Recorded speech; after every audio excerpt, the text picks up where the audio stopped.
Welcome, everybody. My name is Michael O'Brien. I'm going to let a few minutes go by here as we admit people into the lobby. We've got quite a few people that are joining us this evening. So we'll give it a little bit of time here, and then we'll kick it off with Dr. Hunter Haley and Dr. Frank Johnson.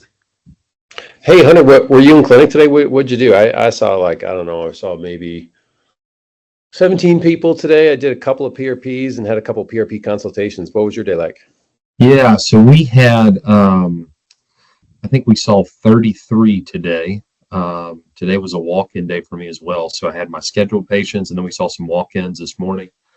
So we saw a couple interesting hand fractures, a couple of foot issues, and then we've got a knee arthritis patient that is going to come back and get a PRP later this week, who has exhausted, steroids and gel injections and all that kind of stuff.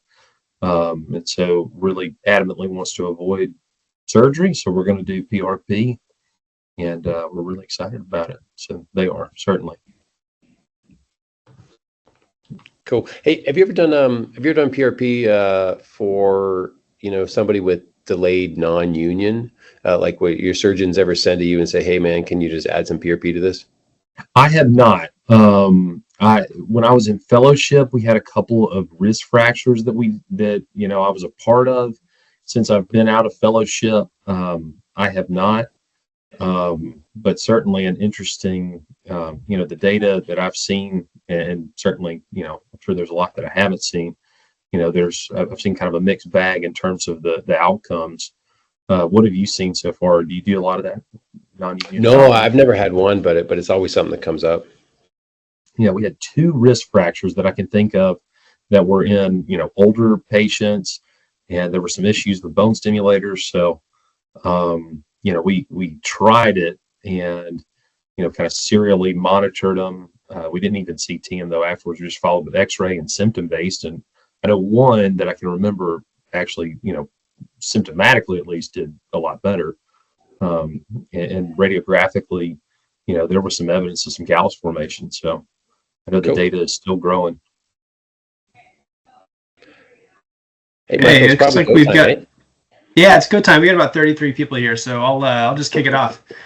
So welcome everybody. My name is Michael O'Brien. If you're joining us today, you are here to watch the webinar with Dr. Frank Johnson and Dr. Hunter Haley on ultrasound guided PRP injections for upper limb sports injuries. So we're one of the sponsors. I'm with Transcend Biologics, and of course we're co-sponsored here with Sports Medicine Ultrasound, of which Dr. Frank Johnson is the founder and president. So we're thankful to have you guys here today. So what I'm going to do is just introduce the speakers and give you a quick introduction to Transcend, and just know that the main point of this webinar is to give you guys educational content that you can take with you, and just to really show you kind of what we're about in terms of training and trying to help our customers deliver the best possible outcomes with our products. So we couldn't do that without experts to guide us on how to get the most out of our products. And so one of those experts and a customer of Transcend who uses our PRP system and also our Wasonic ultrasound system is Dr. Hunter Haley. So Dr. Haley is a fellowship trained sports medicine physician. He's the team doctor for Ole Miss. He got his sports medicine training with the Andrews Sports Medicine Institute, who's I think one of probably the most well-regarded fellowship programs in the country when it comes to sports medicine. And he's got a heart for rural health, and he did tons of graduate degree work before he went into that, and got his medical school degree at UAB. So we're thankful to have Dr. Haley joining us here today. So thanks for joining us, Dr. Haley. Yes, sir. Happy to be here. And we were on our second run with Dr. Frank Johnson, who did such an awesome job last time. We had to have him back. And we've partnered with Sports Medicine Ultrasound to do a training course here in Dallas. We're going to give you more information on that in November. So stick around to the very end. But Dr. Johnson is based in Calgary. He's been all over the world for training. He's been in London. He's been in the Caribbean. Ultimately, he's reached the highest possible certification for MSK ultrasound training. And I've seen him in action. I've been to his courses. the feedback, and one of the reasons we wanted to continue to do more with Dr. Johnson is the feedback from our customers at those training courses is that they got a ton of time on the machines, the attention they got, the feedback, and just, teaching is a gift, and Dr. Johnson clearly has that. And so we're thankful that Dr. Johnson's joining us again for another webinar. So thank you, Dr. Johnson, for joining us. So real quick on who we are, Transcend. If you don't know us, so we've been in the PRP space as a company since 2013. A lot of people knew us under a previous brand, Eclipse PRP, which we launched in North America. As that grew, it became one of the most widely used PRP systems in the United States. Outside of the sports medicine world, and we were acquired in 2022, and part of that acquisition led to us being able to retain the representation of this product, but specifically now in orthopedics and sports medicine. And so Eclipse Principles founded Transcend Biologics after 10 years in a different field. And what we do now is we're 100% focused on sports medicine. So if you meet PRP companies, they might have some other focus or sort of a broad focus. And just know that at Transcend, we are narrowly focused on sports medicine. And we've partnered with Wasonic because we've come to understand how critical it is to make sure that you're actually hitting the target when you're using PRP in sports medicine applications. And so if you can't see where you're going, it makes it difficult to get good outcomes. And so we look at these as like a marriage of two product lines in an orthobiologics toolkit that a sports medicine physician will need. And so we want to be a company that our customers view as just having all the tools they need to successfully treat their patients. And so in our world, that includes on the front end, being able to diagnose correctly, intraoperatively being able to use our simple PRP system guided with ultrasound in the procedure, and then potentially in the post-treatment, putting patients into a shockwave protocol that keeps them coming back into the office so you can monitor their progress in a non-surgical format. So we're really focused on just bringing the entire orthobiologics toolkit to our customers. But our primary product, we will say, is our PRP system. That's what we're known for. It's what we're the experts on.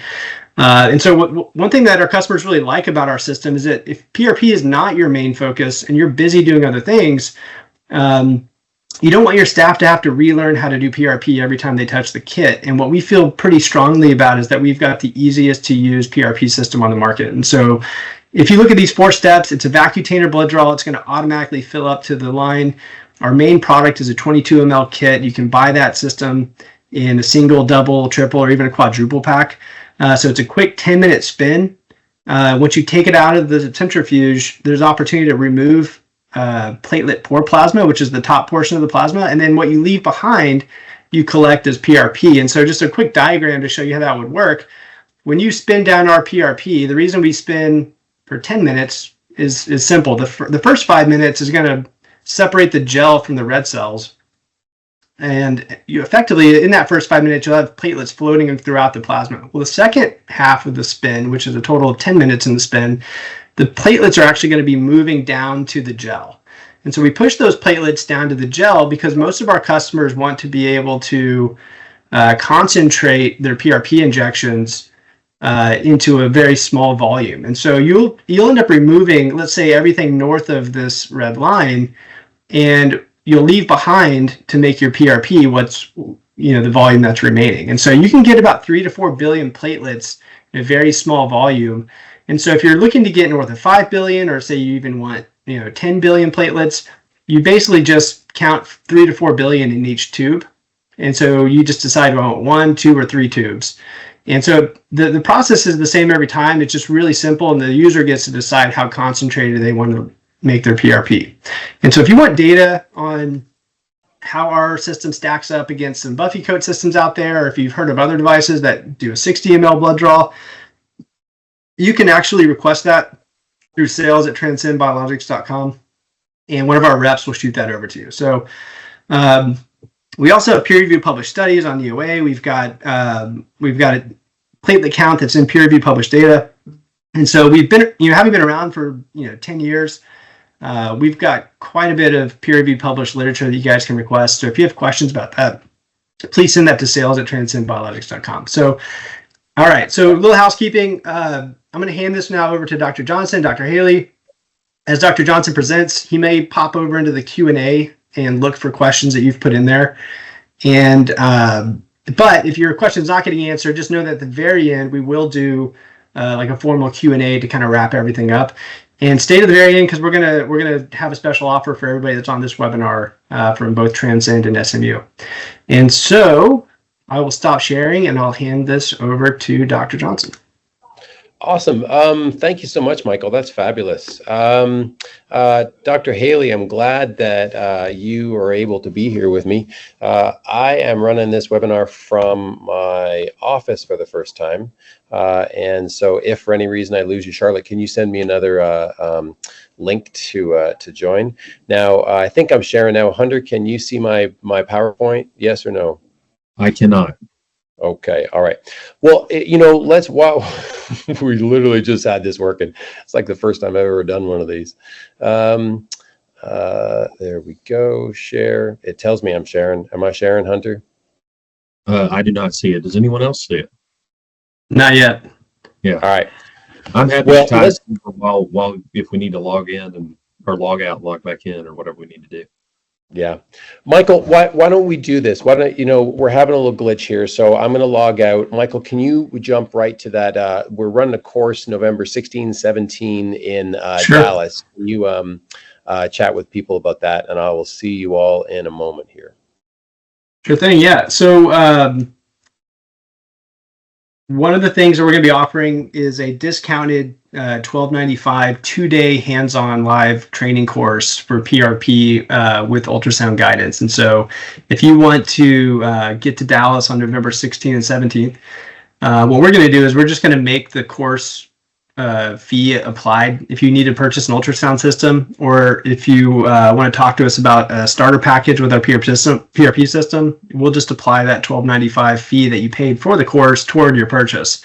And so effectively, if you pay for the course, you'll get the education, and then if you use that, investment in the course, we'll let you use that as a discount toward our products. And so so that's the offer. If you want to, I'm going to put the link for this registration into the Q&A so that you guys can see that. And if you want to register for that afterward, you can do that. So, but yeah, Dr.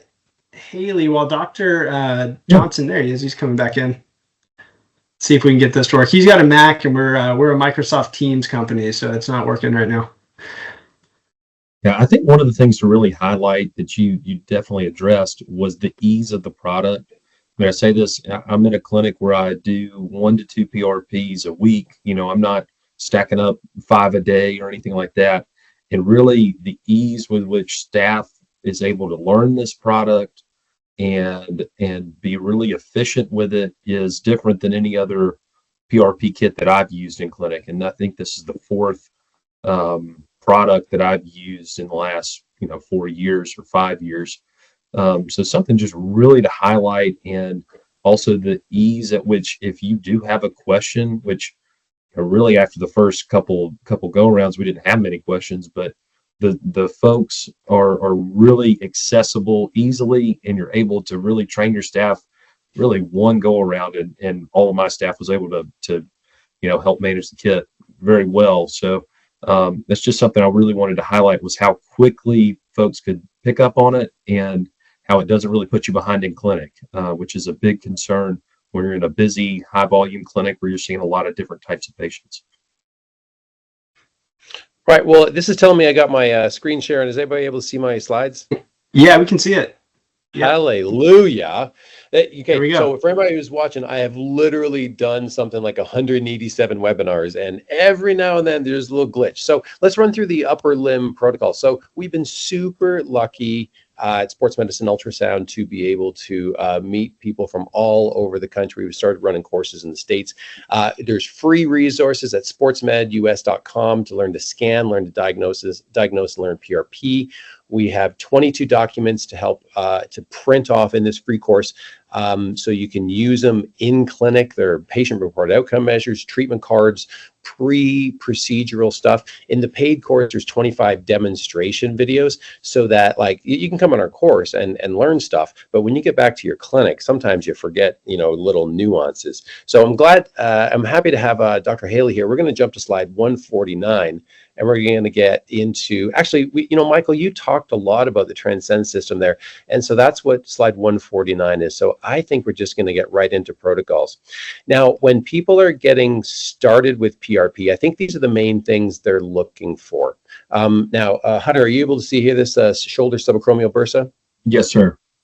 Okay, excellent. So now in Europe, maybe decade and a half ago, I remember seeing some non-inferiority studies comparing PRP into the subacromial bursa for subacromial pain syndrome compared against cortisone. Now, I personally don't do that alone. When I'm doing a PRP into the supraspinatus tendon, I will do it into the bursa as well.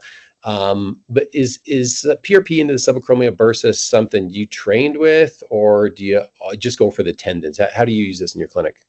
I typically will use it in the tendon as well. There have been a few instances where patients have exhausted cortisone and want to do it in just the subacromial space. They don't have any evidence of a tear or inflammation directly in the tendon, but most of the time in the tendon.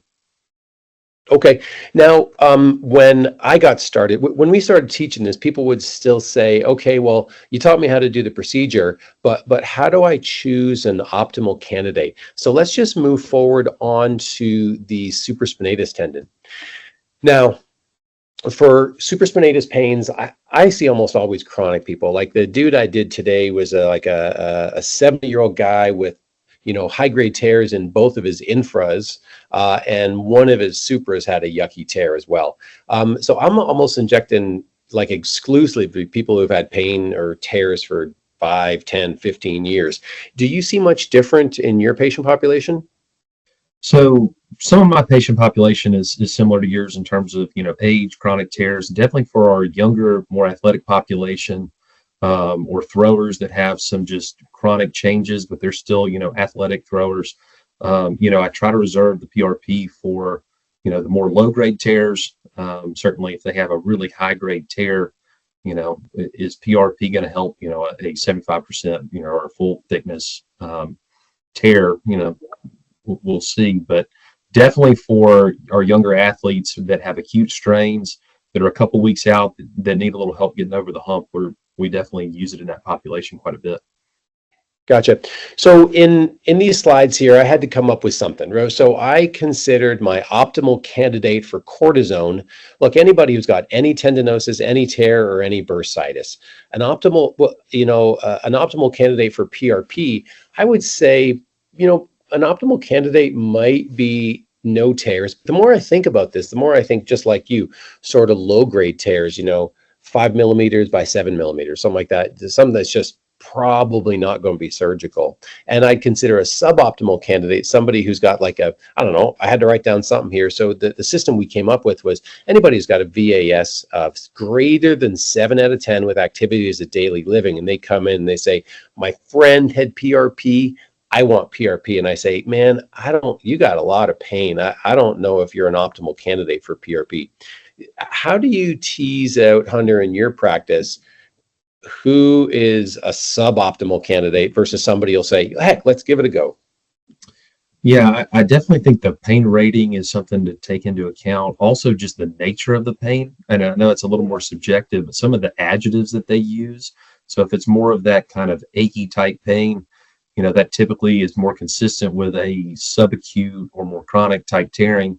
And so those are the patients that I feel like may benefit a little bit more. Those sharp, intense pains, we may try some other conservative things first and try to get some of that sharp, more intense pain down first before we inject the PRP.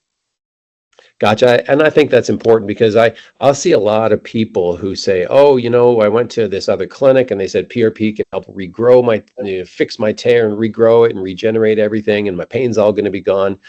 like, I don't know if you should promise people, too much with anything in medicine, but certainly not with PRP with a tear. Now, something that comes up is if patients can tolerate the treatment without any anesthetic, I definitely think you should do no anesthetic to the tendon. And if you do, there's some evidence to say if you put in some lidocaine, it actually suppress the effectiveness of the PRP. What's your process where you are? Yeah, so I try to limit any, anesthetic. If it's a patient and I'm doing like a large joint, and I'm having to use a longer needle, so like a bigger patient, we're doing a glenohumeral injection on, we may use some to just get into the tissue. But I agree. I try not to mix the two, the PRP, because there is some data that says it may dampen the effect. So I was at the AMSSM meeting in Baltimore. We exhibited there, and I missed some of the lectures, but one of my colleagues went to a lecture, and they were now if you work at Emory and Emory University, and I'm quoting this wrong, please let me know. But I'm pretty sure there was somebody who presented, maybe in Emory, maybe not, who said they did some studies in their lab where they actually mixed the PRP half with lidocaine 1%, and when they put the PRP and they analyzed it in like these, I don't know, wave spectrometers, it still put out the same amount of growth factors and everything. But I think that kind of flies in the face somewhat of a lot of some of the other evidence. So my angle is, hey, we're paying to concentrate this thing. Sure, you might get a more tolerable procedure if you mix it with anesthetic, but you're also diluting your PRP. So that's yet another reason not to. And there's some data that says whether you're looking at stem cell function or PRP, ropivacaine, low dose ropivacaine shouldn't interfere with that at all. Is that something you've come across, Hunter? I have not. Something that I have looked into a little bit, being sure if you are going to use lidocaine, if you have a patient that you just feel is going to be really sensitive, try not to use the lidocaine with epinephrine mixture. Yep. You want to make sure that we're optimizing blood flow too. I'd agree with you. Now, and the reason I wanted to talk about this for a while, because these are the frequently asked questions that come up over and over and over, whether it's supraspinatus or tennis elbow or patellar tendon or Achilles. So I'm glad we worked through that. Now, some of the traditional dogma was, leukocyte poor should go in a joint and tendons should get leukocyte rich. I think that's not necessarily a rule. I think that when you do PRP, you're not going to mess somebody up if you stick leukocyte poor in a tendon and leukocyte poor in a joint. What I do know is that the more leukocytes you add, the more sort of provocative the inflammatory process is going to be. So I tend to lean, when I'm teaching, I tend to tell people, I want you to get started in your PRP journey by injecting almost exclusively leukocyte poor. And then when you get, some experience, maybe you can venture into adding more leukocytes in, but I certainly don't want to scare away people that are new at this by doing a leukocyte rich, large volume into a supraspinatus or a tennis elbow, and then having such a profound inflammatory response with the patient that they just completely back off and abandon PRP altogether. What's your journey been like? Do you do leukocyte poor into tendons, or do you mix it up? What do you do? Yeah, I think, really looking at the type of patient. So if I have an athlete that we are doing a PRP injection in, and they're, it's a Monday and they're planning to play in a, Division I football game on Saturday, I try to decrease that inflammatory response as much as possible. If it is someone that, if we're doing it into a tendon that we know, hey, so-and-so is going to wear a boot around this Achilles tendon for 6 weeks, I'm a little more comfortable initiating some of that inflammation. But certainly for the athletic population, or, that's also where this plays in, your patients better than anyone. If you have a patient that has that lower pain tolerance, trying to decrease that inflammation, whether it's a tendon or a joint, is really what I would do. And I agree with you early on. And as you're introducing patients to it, you want them to have a good experience, especially if the data is, equivocal. So yeah, I would agree with that. Okay.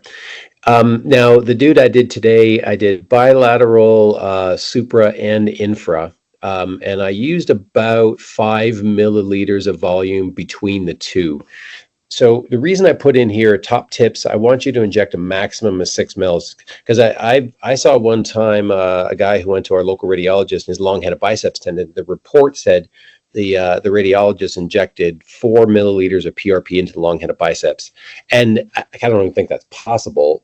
So I think probably just a lot of it was splashed around.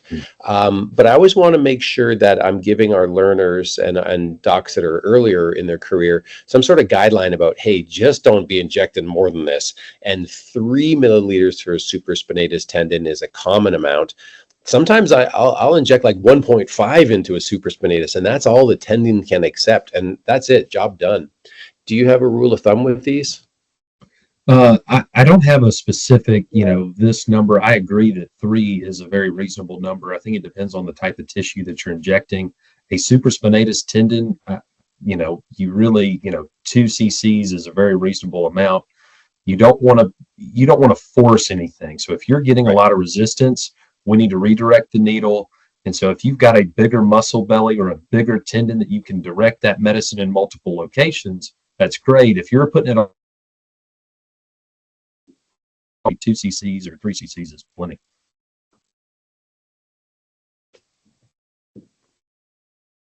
Gotcha. I feel like I lost a little bit of audio here. My next thing I look at is what do I do with the procedure? Sorry for monitoring the procedure. Do you use a patient-reported outcome measure, Hunter, like a quick dash, or what do you do for shoulders?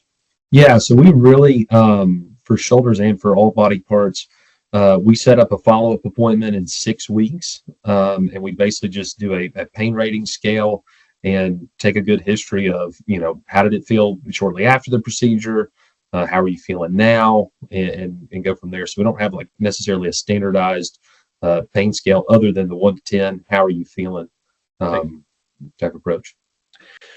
Now, the gentleman that I injected his rotator cuff today, I think, he's a lifelong weightlifter. I think these guys do great. I got firefighters, cops, paramedics,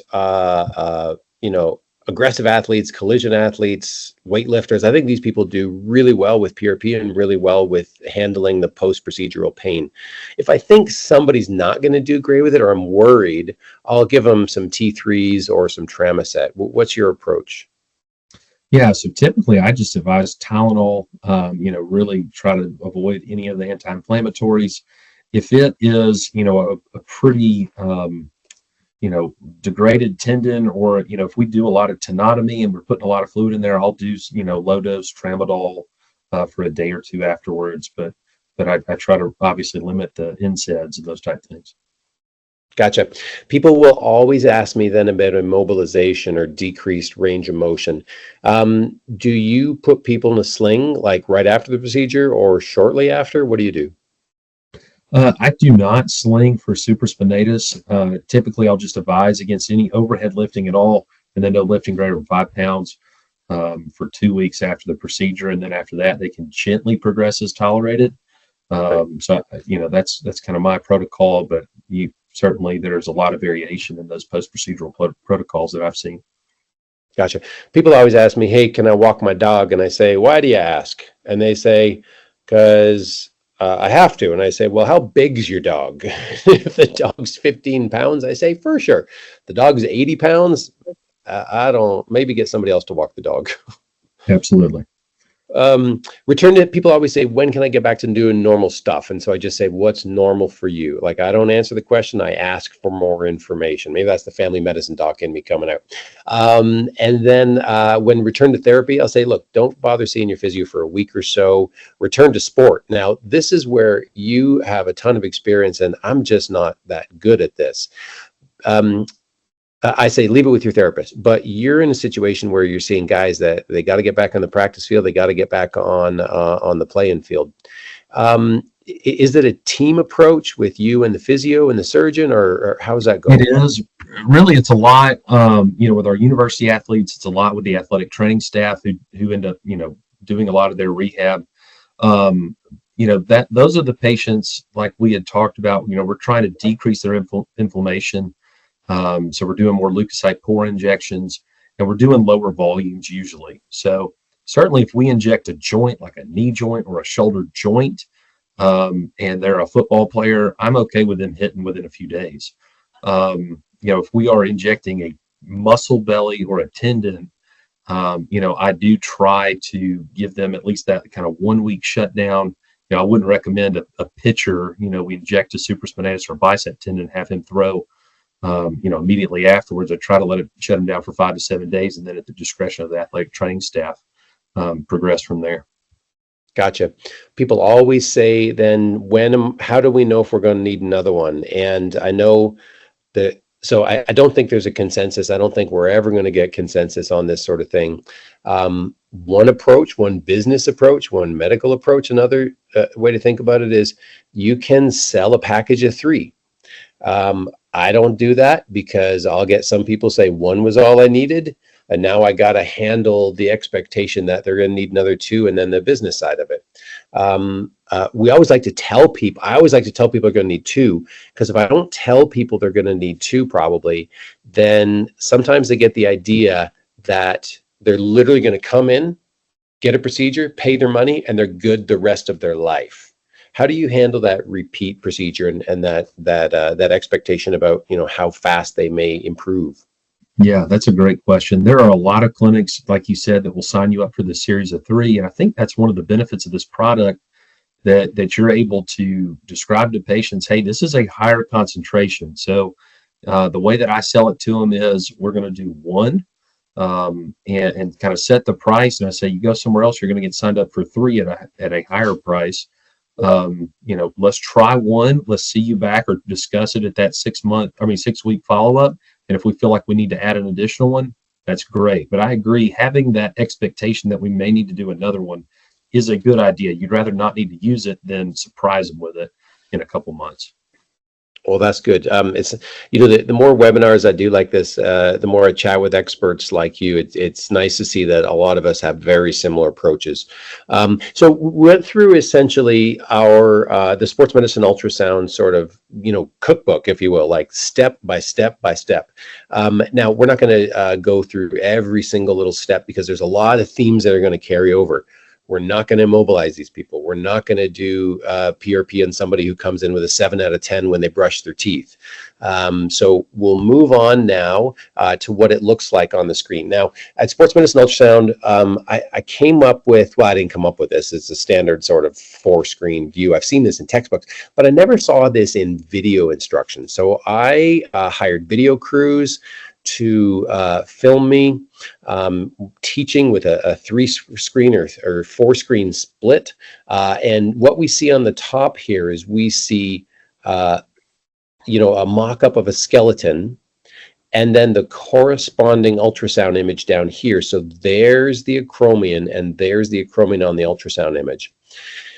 Here is the angle where the supraspinatus attaches onto the humeral head. There's the angle where the supraspinatus attaches onto the humeral head. So this is a normal appearing supraspinatus tendon and this is the position where I have people laying down flat, because supraspinatus injections, they can get sore. I do not want them sitting up personally, in my opinion.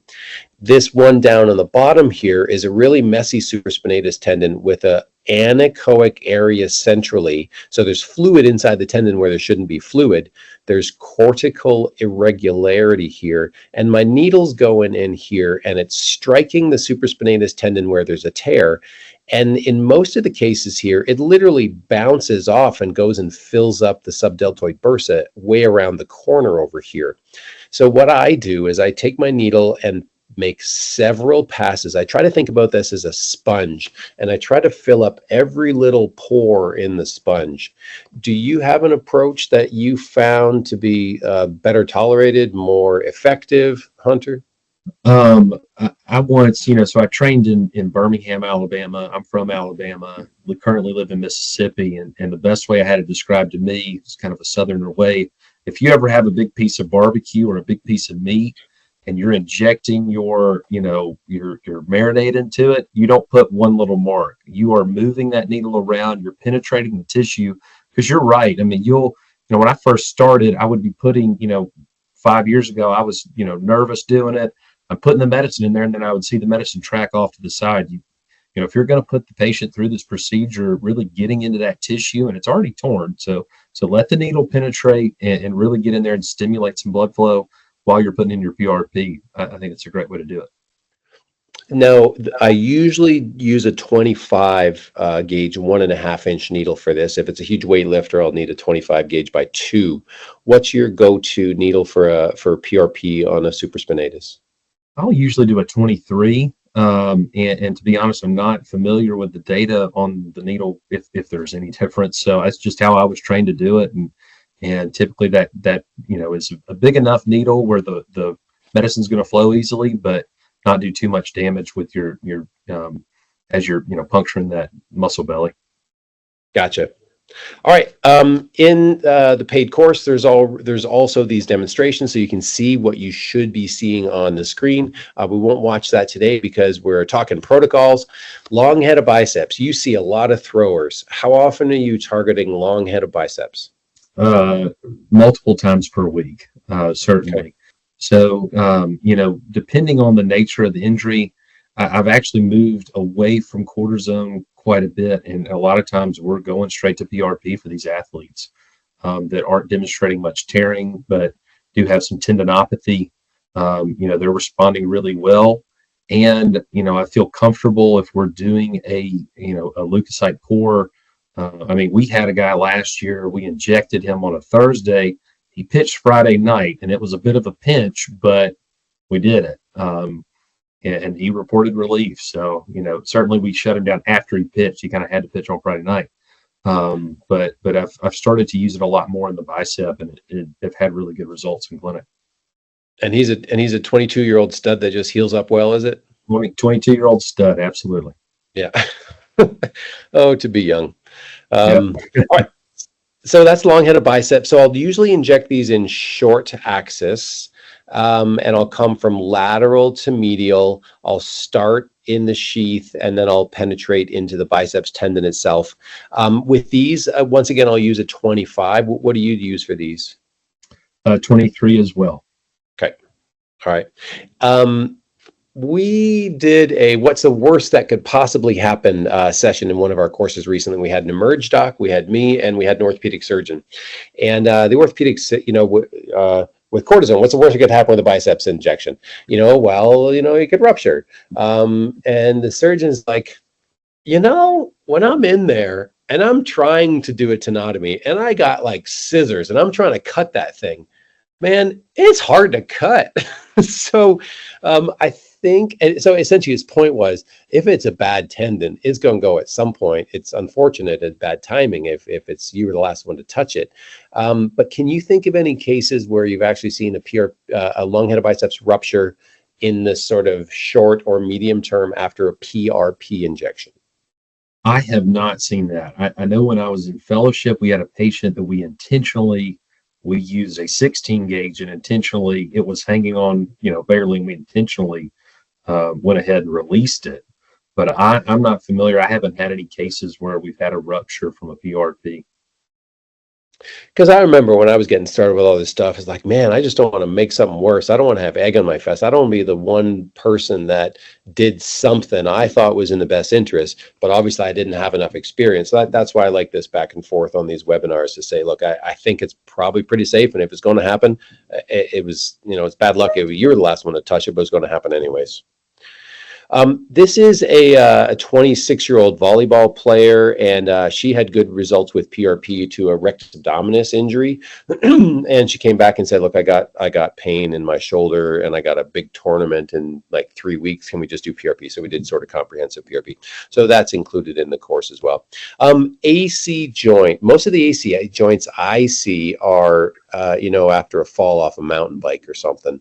Almost everybody who has AC arthritis reported on X-ray, like most of them are asymptomatic. What are the AC joints that you're treating with PRP?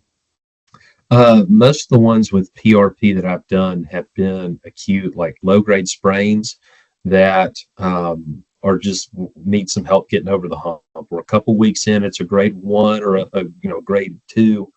and they're still having some soreness, and we just need to get them over the hump. It's not something I routinely do for like AC arthritis, like you said. Gotcha.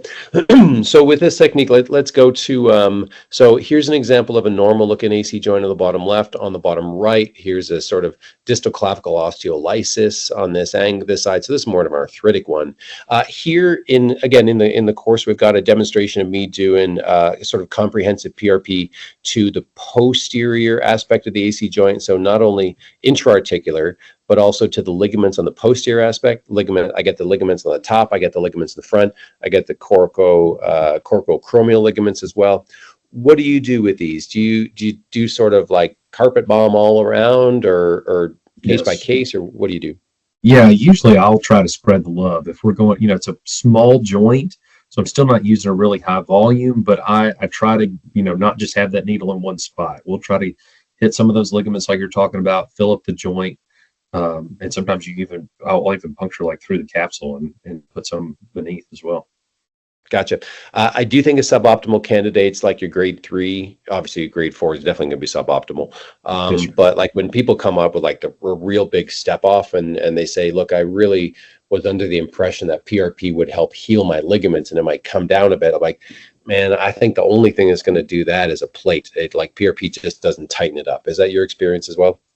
absolutely. Yeah, I try to set the expectation. And I'm curious what your kind of time course is. Like I said, for me, I'm usually doing it a few weeks out, from the initial injury. Just we're needing something to get this athlete over the hump. But I definitely try to make it clear we're not going to fix this. If there is a prominence there, it's probably going to be there. Yeah, most people I see have had it for 3-6 months by the time they come see me. So I also got an example of a sternoclavicular joint. There's a traumatic sternoclavicular joint subluxation. Glenohumeral joint. I don't have that much luck with GH joint arthritis. Had a 41-year-old with a first time dislocation, a slip and fall, and extension, abduction flexion. Never dislocated before, and he's just going to do great. Do you ever dive into PRP with like a first-time dislocator or a second-time dislocator? I have not with a first-time dislocator. We do have some patients that have just, a lot of our football players that were trying to get through the season that, had the same issue last year and decided they didn't want surgery. We're halfway through the season now, and it's subluxed a few times that we'll do PRP in. Really it is more of a temporizing measure in those patients that probably need surgery. But definitely for like partial labral tears, it's something that we use quite a bit. Gotcha. Now, normally when I'm doing the webinars, I like to do Q&A live, but again, I'm doing it from the office and I only got one screen, so I apologize. I can't see the Q&A. We will get to you, your questions by the end of the webinar here.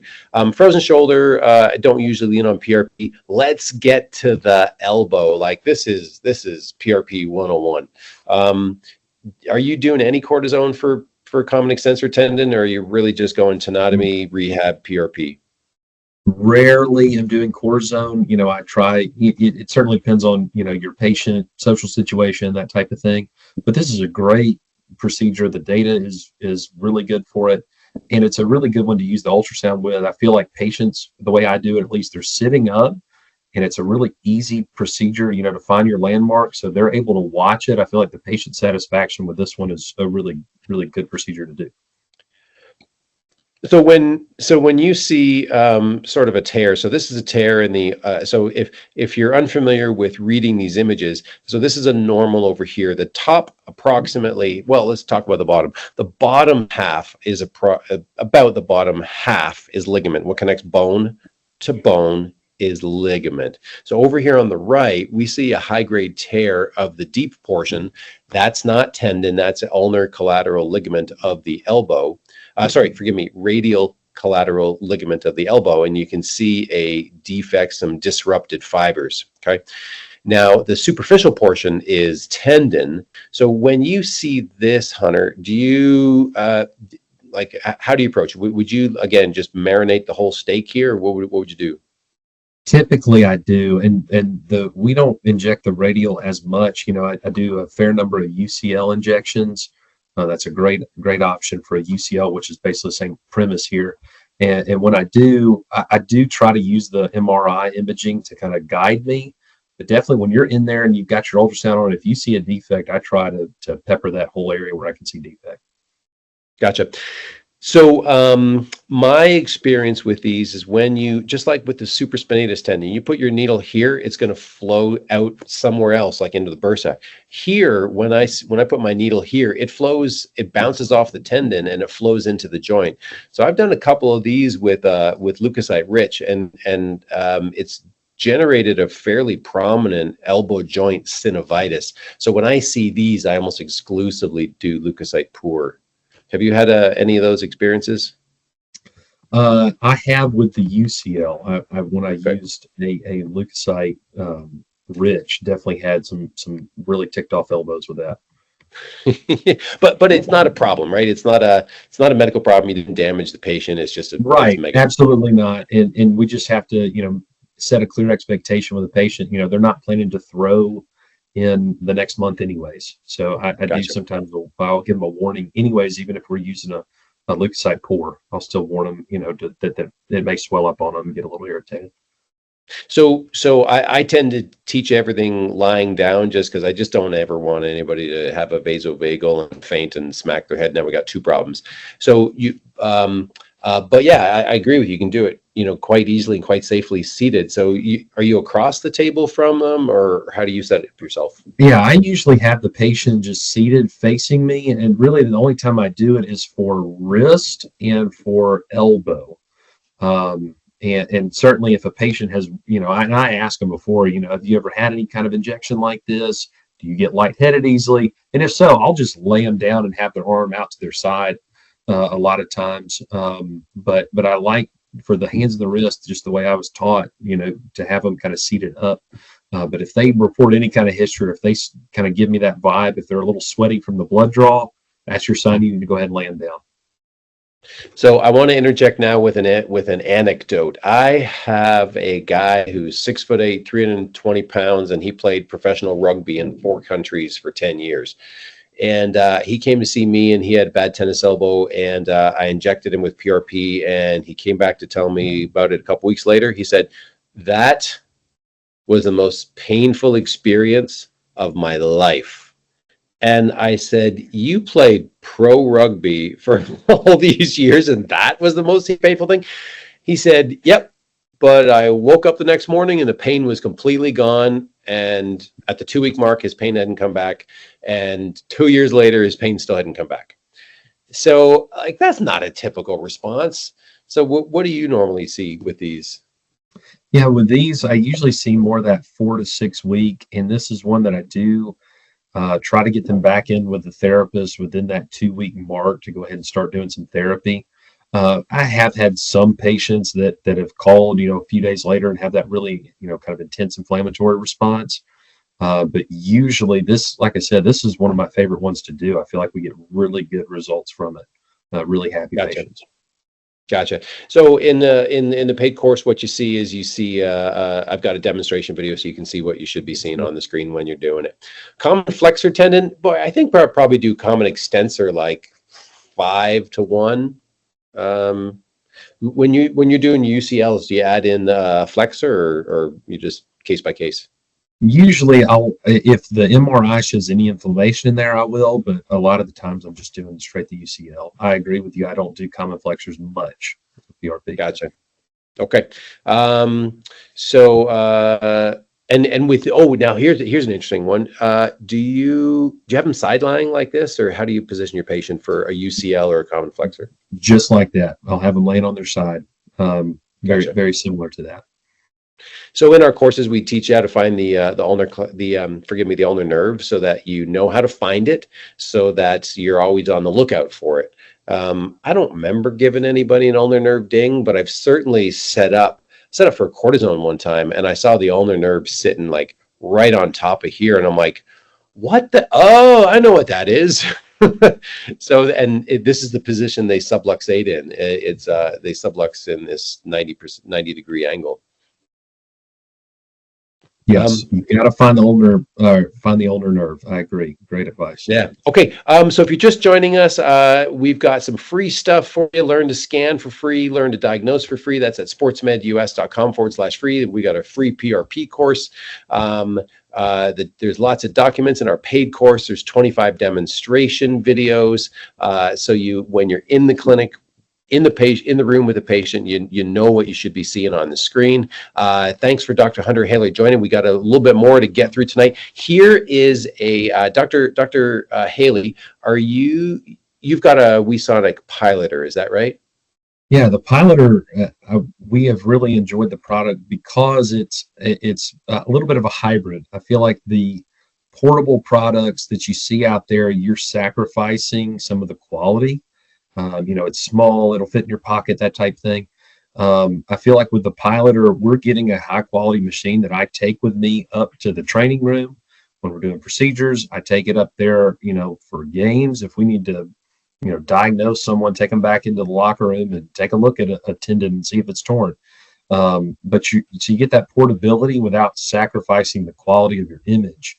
And I also like that in clinic, or at least we've got a stand with ours, so it kind of has that bigger feel to it. The screen is plenty big. So that's what I've enjoyed about it, is that I've gotten the portability without sacrificing the size in terms of the screen size or the quality of the image, which I think is tough to find nowadays. Gotcha. Now, Hunter, can you see this WeSonic logo on the screen? I see the logo, but it's not moving. Or I see it. Yeah. So I'm glad you can see it. Again, I'm operating on a single screen here, so I'm flying a little blind here. So I'm going to hit play. This is a 2-minute promo video that I shot in April at the request of WeSonic, essentially just showing you the features. And so we'll just hit play on this so you can see what you get with a Piloter. Hi there, I'm Dr. Frank Johnson from Sports Medicine Ultrasound, here to demonstrate a new product called the WeSonic Piloter. This is a tablet-sized machine that comes with a wide array of attachable ultrasound transducers. It's a touchscreen machine.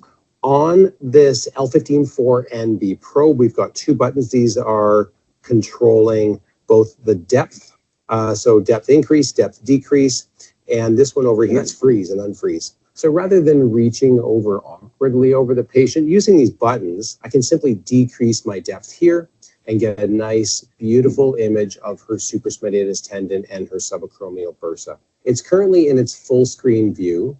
If we take it out of full screen, we can see that there's many other options that come up here. Now, one of the ones I frequently go to is it's currently optimized, the frequency is currently optimized for general imaging, but I want to switch to high resolution imaging. Sometimes we'll switch back to general. We've got our left, right invert there. I've got my gain down here on the bottom of the screen. I have my TGC if you want to do to manually change different layers of the gain. I like that it overlays on the image. Now, being a tablet, you can actually rotate this 90 degrees. To do that, we simply hit the rotation button. It does a quick little restart. And while it's restarting, I simply stand over here, rotate it on its side. And let's say I now want to change my probe.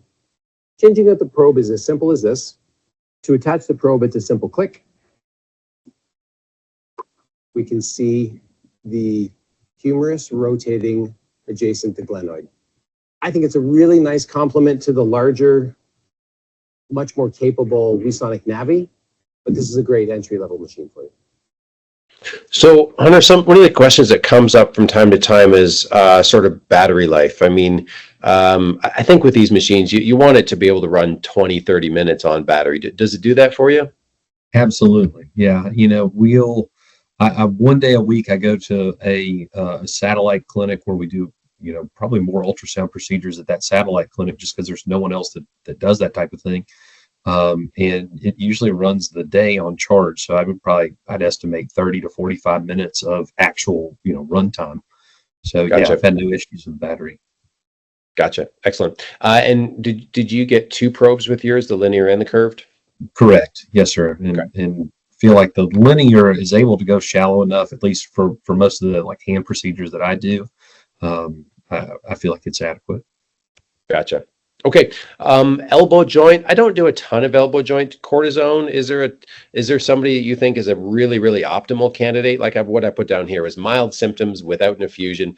Usually probably somebody in their 30s or 40s with sort of premature arthritis that I'm doing.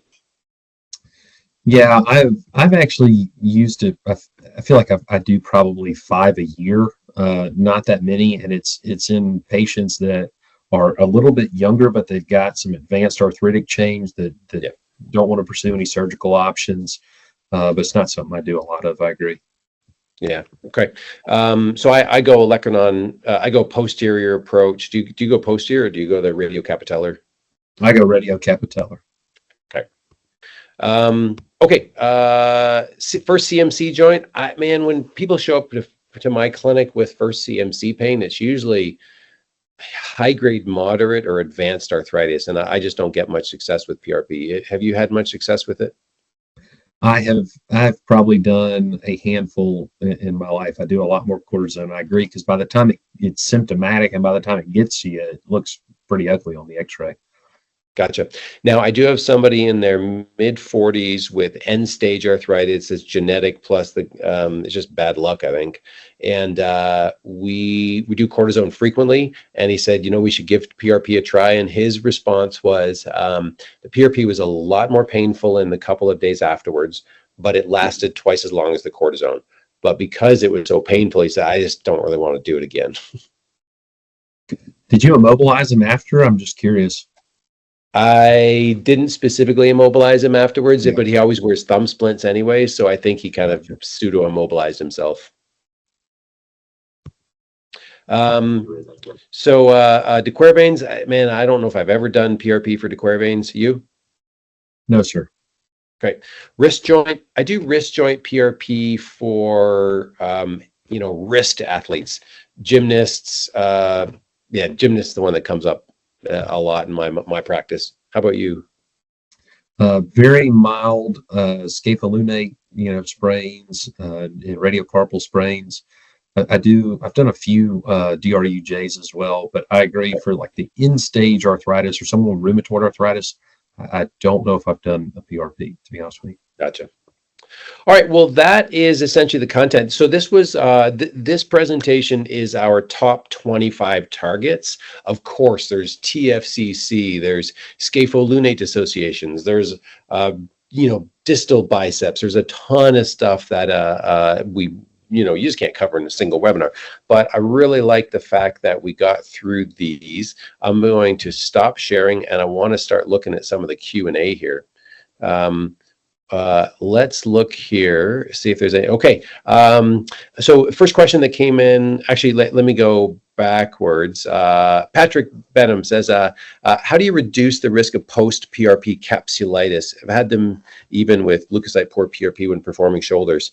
Yeah, I think, well, I guess the first off is I haven't seen it much. I would say that, getting back to your activities of daily living next day and getting back into a therapist relatively quickly would be my answer. Bilateral supraspinatus. So it's a question about, Michael, can you hear me okay? Give me a thumbs up there. Okay, good. I wonder if Hunter might be frozen or it just looks frozen on my end. Bilateral supraspinatus. I immobilized both arms after the procedure. So this is the 70-year-old guy injected both arms today. No, he tolerated it really well. Again, this is a weightlifter. This is a guy who's been active his whole life and he tolerated procedure well, so I didn't. Another question was from Prab. I started doing single knee PRP injections for mild to moderate OA of the knee. Do I commonly do single or three? Yeah, we kind of talked about this. I tell people 1, and I want to see it back at sort of 8 weeks, and we'll make a decision then. Are most people routinely testing platelet counts? Absolutely not. Do I? I do sometimes. I've got a platelet counter. They cost about 20 grand to 30 grand for a reasonable one. Michael, do you know anybody selling platelet counters? Or is that the business you're going to get into? No, I mean, we've looked at it. We had a few questions from customers about that, but I think that there's a couple of systems. One of them is the Hariba Micro 60 that's probably the most affordable and also delivers, I would think, an accurate count. Some of these systems aren't calibrated to look at lighter colored, final products. So if it's for testing whole blood and doing CBCs all day long, you got to make sure that their optics are designed to look at something that's gold or amber colored. So, but the Hariba Micro 60 is one I can recommend. I know a lot of people have that in their office when they want to get into, tracking their data on platelet counts. Yeah, that's what I use. Practically speaking, workflow speaking, it's not practical to test everybody pre-procedure. I had a nurse that was absolutely geeking out on this stuff and loved it, and she kept really, really, really good notes, and it was really cool to see afterwards. And so she would follow up with them and say, "Hey, how'd things go?" And so if they had a big flare, she could go back and look at the platelet count that they got, and or then the leukocyte and the leukocyte count and the red blood cell count. And so it was really helpful for her to understand more, and then even teach me more than I knew already. So that was really cool. Yeah, one thing I'll contribute to that while Dr. Hunter comes back in is one thing we've done as a company is we've done in-office tests with physicians that do track data, and they've published that data. I can throw the link from Dr. Don Buford, who's done a webinar for us in the chat here as well, so you can see what he got when he tested our product. And the thing that I point out on that is that the result he got is the exact same platelet count result that we got in a 30-patient clinical study that was published and peer-reviewed, where they did platelet counts on every single patient.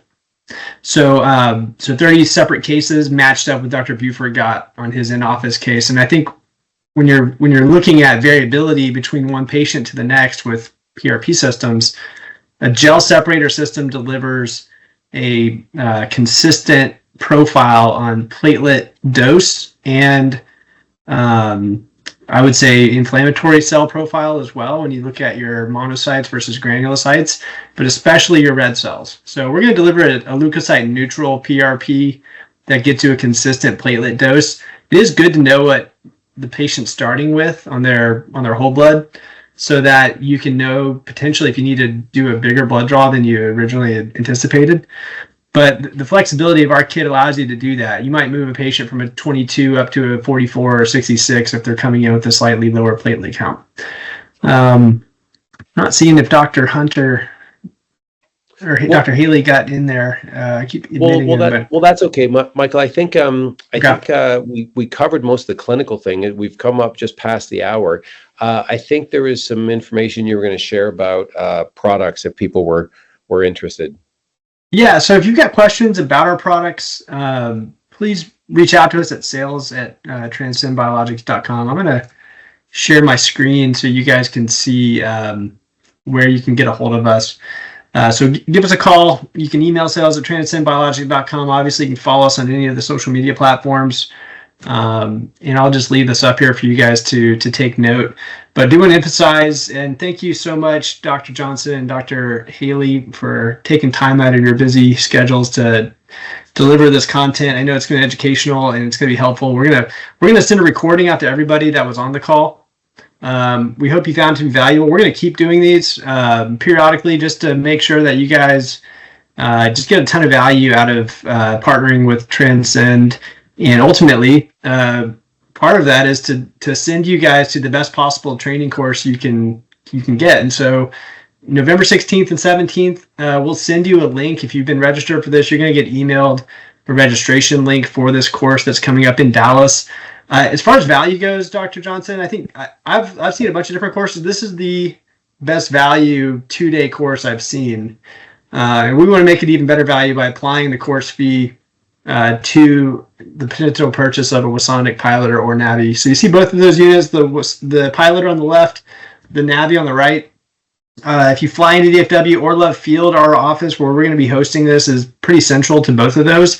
And we've got a pretty affordable hotel right across the street. There's a ton of cool restaurants. So if you want to make a trip to Dallas when the weather is slightly mild and not so hot here, November is a great time to do it. And we'll hang out for a couple of days and get some good training and have a good time. So I don't know, Dr. Johnson, if you want to add anything to that other than just telling people where to look for the registration. Yeah, I mean, you go to sportsmedus.com. So again, you'll get a link in your email, but go to sportsmedus.com and look for live courses, and there'll be a link there. There's a couple more questions popped in, so let's answer those quickly. Perhaps a loaded question, but do you have a general approach to the question? How likely is PRP going to work? I say, I guarantee this will work. You know what? I will put it where I want to, and it will have a platelet and growth factor effect. I say, but I want to know about your symptoms. Tell me about your symptoms. And then they tell me about their symptoms. And sometimes their symptoms are completely unmatched with PRP. And so that's where we say, look, the PRP will do its thing, but you need a knee replacement, right? Or the PRP will do its thing, but it is not going to give you 3 years of pain-free living. And so I say, look, I'll do it, but tell me more about what you're feeling. So that's my approach. And then for Matt's question was for knee and hip arthritis, if the platelet concentration is above 5 billion, I tell them work 80% of the time, and with the average response of 50% pain relief for a year with 1 injection. I like that, Matt. So give them some numbers. So I kind of fluff around it. I kind of fudge around it, but I like you kind of saying, look, average response, 50% pain relief. Now, the reason Matt, I like that is because that's setting a very clear expectation. This is not 100% pain relief. It just, there ain't nothing that can predictably do 100% pain relief for like a year. So I love that. Thank you, Dr. Matt, Johnson, let me know that Dr. Haley is here as well. He's not visible on our screen here. Oh, but sure. Hunter, if you can hear me and we can hear you, what do you do when people say, how likely is PRP gonna fix my problem? I definitely think setting the expectation is really important, as with any procedure, but especially one that they're paying out of pocket for. And really, if they have a realistic expectation, I think that's going to help. They're going to spread it to their friends if you meet their expectations. But if they go in expecting 90 to 100% relief and they don't get it, even if they get 50, they're going to be upset about it. So I do think, just being very realistic with them is important. And again, I think the best PRP candidates are people that PRP worked on last time. So if I can find people that do really well with shockwave, people that did well with prolotherapy, people that do well with aggressive soft tissue massage, I think these are people that are going to go well with PRP. I think firefighters, cops, first responders, combat athletes, like these are the people I think that do quite well. Yet at the same time, I've got, I wouldn't put this in the same category, but ballet athletes, like these people push their bodies to the extreme.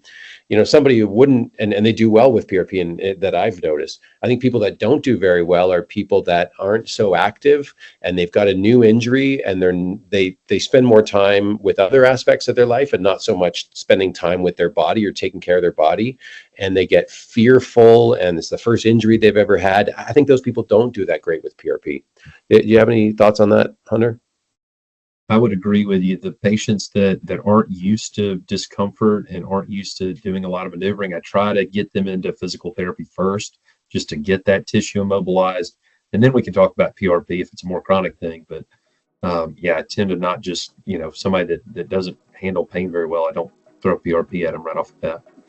Awesome.